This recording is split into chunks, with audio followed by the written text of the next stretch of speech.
soc el Lluc dels youtubers de Claret i avui farem una entrevista perquè com que ha passat l'aniversari dels youtubers i volíem fer alguna cosa més interessant que una ressenya sempre.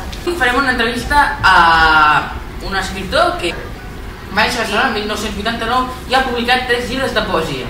Y ciertas conclusiones, Simulacro de frío y Segundo domicilio.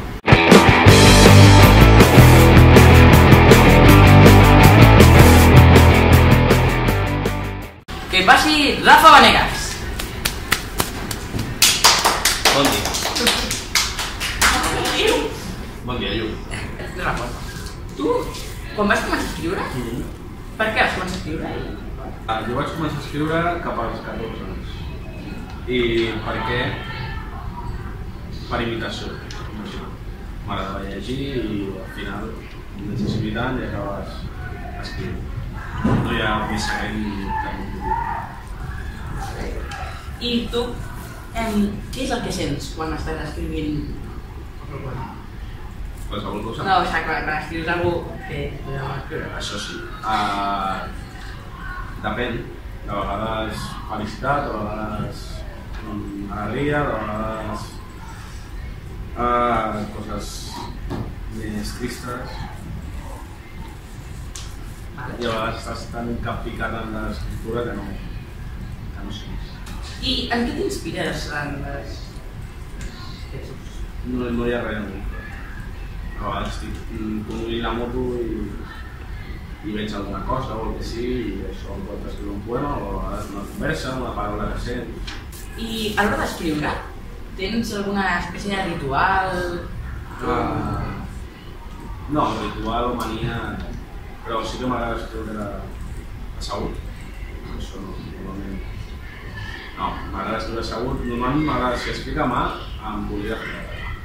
Això és una petita mania, però m'és igual escriure en blau o escriure a ordinador. I també va a èpoques, però normalment a l'estiu m'agrada escriure fora de casa i a l'hivern. La publicació dels teus llibres, com ha afectat a la teva vida? Potser pel més... Sí, el problema és que no soc gaire orgullós del que fem. Sempre estic pensant en el que faré i no penso tant en què... A veure, sí que sempre és un motiu de felicitat, però compartir-ho, però tampoc em preocupa. Vull dir, no sé si ara mateix sortirà un altre llibre d'aquí un any, d'aquí 10, o no sortirà cap més, o d'aquí un mes us sorprèn. Més o menys, el teu llibre que hagis trigat més a escriure, quan tens escrit? Sí, probablement el segon. Que vaig escriure bastants. Uns 3 anys. I en general, en tots els llibres, en tot el que hagis fet, quins obstacles t'has trobat a l'hora d'escriure o de publicar? A l'hora d'escriure cap. O sigui, cap més obstacle que la meva capacitat o incapacitat. A l'hora de publicar una mica més difícil. Perquè la gent és jove, que per sort o per desgràcia no ven molt i no interessa tampoc. I la gent li costa que s'arrisqui. Al final s'aconsegueix. Em podries definir els teus llibres en una sola frase? Ha dit si vols una frase per tu. Això crec que puc dir-ho... ¿La puedo hacer aquesta? Sí. Se puede leer mientras uno está en el trabajo. Vale. Vull dir, és un curs que s'entenen i ja està. Quines conseqüències va tenir el guanyar el premi de l'Antonio Carvajal? El que va suposar immediatament va ser la sol·licitud a Facebook per créixer. No és broma, és la veritat. La primera conseqüència va ser aquesta. Com 20 o 25 sol·licituds des que m'ho van anunciar fins que va ser públic, o sigui, des que es va fer públic fins que m'ho van entregar i es va publicar el llibre, cada dia sol·licitud a Facebook. A nivell personal meu no ha canviat, em va venir bé, no em va venir bé les peles i va ser una alegria publicar una editorial tan gran i